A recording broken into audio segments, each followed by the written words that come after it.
ہمیں اپنی اوقات کا پتہ نہیں کہ کتنے کمزور ہیں، حالات کو بدلنے کی کوشش میں لگے ہوئے ہیں۔ بھئی حالات کا بنانے والا، بھیجنے والا اللہ رب العزت ہے، وہ مغیر الاحوال ہیں، جب چاہتے ہیں حالات کو جیسا چاہتے ہیں بدل دیتے ہیں۔ تو یہ تو حکم پروردگار کا ہوگا تب بدلیں گے۔ دنیا کے کہنے سے حالات بدلتے تو دنیا جنت نہ بن جاتی، ہر بندہ اپنی من مرضی کی زندگی گزار رہا ہوتا۔ تو ایک ترتیب ہے اللہ رب العزت کے ہاں، چنانچہ ہمارے مشائخ نے 4 باتیں کہی ہیں، لوہے کی لکیر ہے، جب آزمائیں گے ان باتوں کو کھرا پائیں گے۔ پہلی بات کہ جو شخص اپنے اعمال کو سنوار لیتا ہے اللہ تعالیٰ اس کے حالات کو سنوار دیتے ہیں۔ جو شخص اپنے اعمال کو سنوار لیتا ہے اللہ تعالیٰ اس کے حالات کو سنوار دیتے ہیں۔ ہم اس کوشش میں لگے ہوئے ہیں کہ حالات پہلے سنوریں پھر اعمال سنواریں گے۔ آپ بات کریں دوست سے، بھئی آپ مسجد میں نظر نہیں آتے، کچھ کاروباری حالات ٹھیک نہیں، ٹھیک ہو گئے تو میں مسجد میں آؤں گا۔ یعنی ہم چاہتے ہیں حالات پہلے ٹھیک ہوں، اعمال بعد میں ٹھیک ہوں گے۔ کیسے ترتیب الٹ سکتے ہیں؟ چنانچہ جسے دیکھیے وہ اسی کوشش میں لگا ہوا ہے کہ پہلے حالات ٹھیک ہوں بعد میں اعمال ٹھیک کریں گے۔ تو ترتیب ہی الٹی ہم کرتے پھر رہے ہیں۔ اعمال کو جو شخص سنوار لیتا ہے اللہ تعالیٰ اس کے حالات کو سنوار دیتے ہیں۔ اعمال بگڑیں گے، حالات بگڑیں گے۔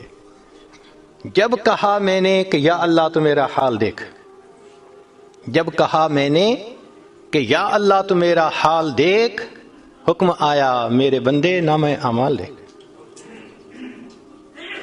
ہم حالات کا تو شکوہ کرتے ہیں، اپنے عمل تو نہیں نہ دیکھتے۔ تو اعمال کو سنوارنے سے اللہ تعالیٰ حالات کو سنوار دیتے ہیں۔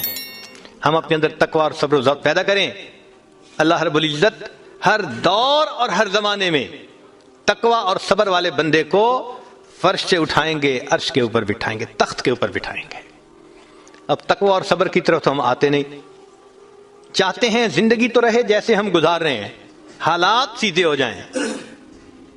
کیسے حالات سیدھے ہو سکتے ہیں؟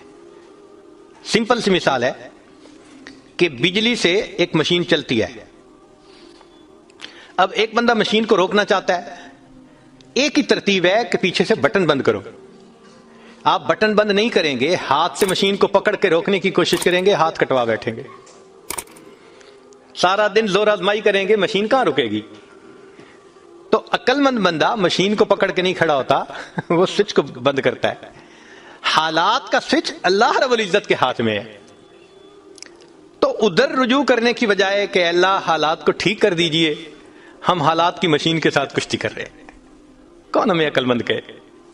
تو پہلی بات، جو شخص اپنے اعمال کو ٹھیک کر لیتا ہے اللہ رب العزت اس کے حالات کو ٹھیک کر دیتے ہیں۔ دوسری بات، جو شخص اپنی آخرت کو سنوار لیتا ہے اللہ تعالیٰ اس کی دنیا کو سنوار دیتے ہیں۔ ہم پھر الٹے چاہتے ہیں کہ پہلے دنیا سنورے پھر ہم آخرت سنواریں گے، یہاں پھر ہم غلطی کرتے ہیں، دن رات دنیا سنوارنے میں لگے ہوئے ہیں، پزل بنی ہوئی ہے، ایک حصہ جوڑتے ہیں تو دوسرا ٹوٹتا ہے، وہ توڑتے ہیں تو پہلا ٹوٹتا ہے، ہر بندہ لگا ہوا ہے اسی کوشش میں۔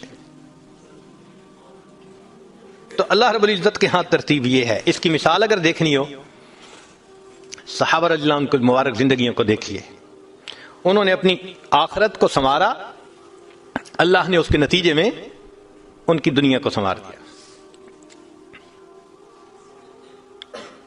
بات کیا تھی کہ نہ کیسر و کسرا سے دبے، چند وہ لوگ کے اونٹوں کے چرانے والے، اور جن کو کافور پہ ہوتا تھا نمک کا دھوکا، بن گئے دنیا کی تقدیر بدلنے والے۔ انہوں نے اپنی آخرت کو سنوارا، اللہ نے دنیا سنواری۔ کیسے؟ اطمینان، اتنا اطمینان کہ یمن سے جوان عورت چلتی ہے اور مدینہ طیبہ پہنچتی ہے اور پورے راستے میں کوئی اس کی طرف آنکھ اٹھا کر دیکھنے والا نہیں ہوتا۔ اللہ نے مال و دولت کے اتنے ڈھیر عطا کیے تھے، انس اللہ عنہ کہتے ہیں کہ میں لکڑی کاٹنے والے کلہاڑے سے سونے کی اینٹوں کو توڑا کرتا تھا۔ اب لکڑی کے کلہاڑے سے جو سونا ٹوٹے گا وہ تولوں میں اور گراموں میں تو نہیں نہ ہو سکتا، اللہ نے اتنی دولت ان کے قدموں میں ڈال دی تھی. بچہ پیدا ہوتا تھا اس کا روزینہ متعین تھا. سیدنا عمر رضی اللہ عنہ نے ایک رات دیکھا ایک عورت چھوٹے سے بچے کو روٹی کا ٹکڑا کھلانے کی کوشش کر رہی ہے, بچہ رو رہا ہے. پوچھا کیوں کر رہی ہو؟ کہنے لگی کہ امیر المومنین نے قانون بنایا ہوا ہے کہ جب بچہ دودھ چھوڑے گا پھر ہم بیت المال سے روزینہ متعین کریں گے, تو میں کوشش کر رہی ہوں. عمر رضی اللہ عنہ آئے, بہت روئے. صحابہ کہتے ہیں کہ اس دن فجر کی نماز پڑھائی, قرات کے اندر اتنا گریا اور بکا تھا کہ ہمیں سمجھنا مشکل ہو رہا تھا, اتنا رو رہے تھے. ہم حیران تھے آج امیر المومنین کو کیا ہوا. نماز پڑھانے کے بعد منبر پر بیٹھے, عمر کے اوپر اللہ رحم کرے اس نے کتنے بچوں کی جان لی ہوگی. مقصد یہ تھا کہ میں نے جو یہ قانون بنایا تو کتنی ماؤں نے معصوم بچوں کے دودھ چھڑوائے ہوں گے اور وہ دودھ سے محروم ہوں گے میری وجہ سے. پھر اعلان فرمایا کوئی ماں بچے کو دودھ جلدی مت چھڑوائے, جس دن بچہ پیدا ہوگا اسی دن بیت المال سے وظیفہ متعین کر دیا جائے گا. آج سے 1400 سال پہلے ہے. تو انہوں نے اپنی آخرت کو سنوارا, رب کریم نے اس کے بدلے ان کی دنیا کو سنوار دیا. قرآن مجید میں اللہ تعالیٰ فرماتے ہیں وَلَوْ أَنَّ أَهْلَ الْقُرَىٰ آمَنُوا وَاتَّقَوْا, اگر یہ بستی دیسوں والے ایمان لاتے, تقوی کو اختیار کرتے, لَفَتَحْنَا عَلَيْهِمْ بَرَكَاتٍ مِّنَ السَّمَاءِ, ہم ان کے لیے آسمان سے برکتوں کے دروازے کھول دیتے. تو ترتیب یہی ہے کہ جو آخرت کو سنوارتا ہے اس کوشش میں لگتا ہے, دنیا اس کا سایہ ہے. اللہ دنیا کو خود بخود سنوار دیتے ہیں, الگ سے محنت نہیں کرنی پڑتی.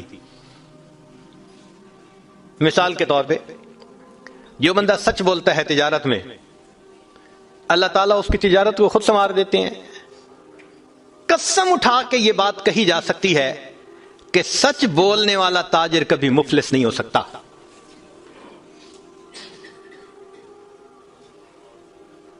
پاسبل ہی نہیں کہ سچ کی بنیاد ہو اور اس میں برکت نہ ہو.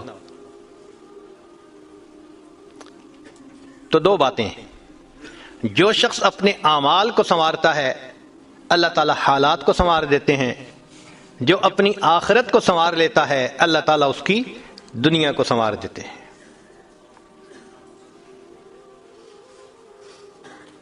ہارون رشید اپنی کھڑکی میں سے نیچے دیکھ رہا ہے, مسجد کے دروازے پر امام ابو یوسف رحمۃ اللہ علیہ تشریف لا رہے ہیں اور ان کے پیچھے دو شاگرد ساتھ ساتھ جڑے ہوئے ہیں. دونوں چاہتے ہیں کہ میں جوتے اٹھاؤں, ہر ایک اس کوشش میں ہے. جب امام ابو یوسف رحمۃ اللہ نے جوتے اتارے تو ان میں سے ایک بچے کا ہاتھ ایک جوتے پہ پڑا, دوسرے کا ہاتھ دوسرے جوتے پہ پڑا. دونوں نے ایک ایک جوتا اٹھا لیا. پھر انہوں نے فوراً آپس میں یہ طے کر لیا کہ ایک نے کپڑا بچھایا رومال, ایک نے بھی جوتا ڈالا دوسرے نے بھی اس میں ڈال دیا. ایک نے ایک طرف سے پکڑ لیا دوسرے نے دوسری طرف سے, کہ دونوں کو جوتے اٹھانے کا اجر مل جائے. حضرت آگے جا رہے ہیں اور پیچھے دو طالب علم اس طرح جوتے لے کے جا رہے ہیں کہ رومال کے اندر جوتے ہیں, ایک نے بھی پکڑا ہوا ہے دوسرے میں بھی پکڑا ہوا ہے. ہارون رشید نے دیکھا تو ٹھنڈی سانس لی. بیوی نے پوچھا ہارون رشید کیا ہوا؟ کہنے لگا یوں تو دنیا ہمیں بادشاہ کہتی ہے, ہمارے جوتے اٹھانے کے لیے بھلا کون جھگڑتا ہے. یوں تو دنیا ہمیں بادشاہ کہتی ہے, ہمارے جوتے اٹھانے کے لیے بھلا کون جھگڑتا ہے. جو آخرت سنوارتا ہے اللہ ایسے دنیا سنوارتے ہیں کہ دنیا جوتے اٹھانے کے لیے جھگڑتی ہے آپس میں. تو فرمایا کہ جو اپنی آخرت کو سنوار لیتا ہے اللہ تعالیٰ اس کی دنیا کو سنوار دیتے ہیں. چنانچہ ایک سیاح ہندوستان آیا گھومنے پھرنے کے لیے, اجمیر شریف بھی گیا.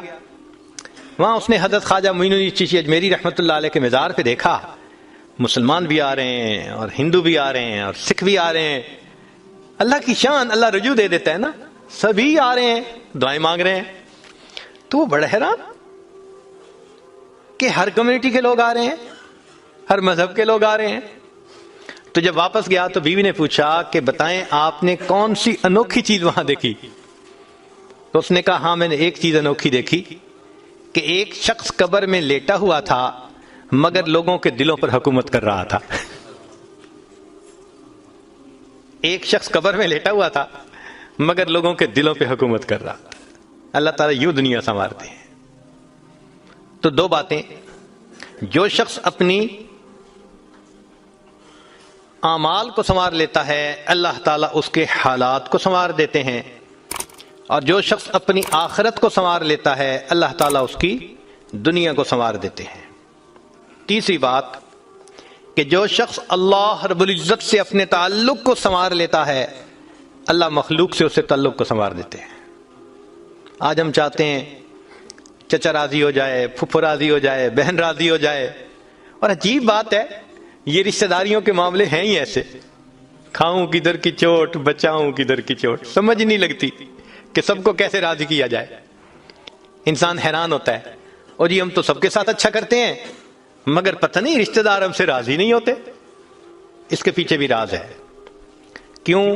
کہ ہم نے اللہ سے اپنے تعلق کو تو سنوارا نہیں ہوتا. مخلوق سے تعلق کیسے سنورے گا؟ تو فرمایا کہ جو شخص اللہ رب العزت سے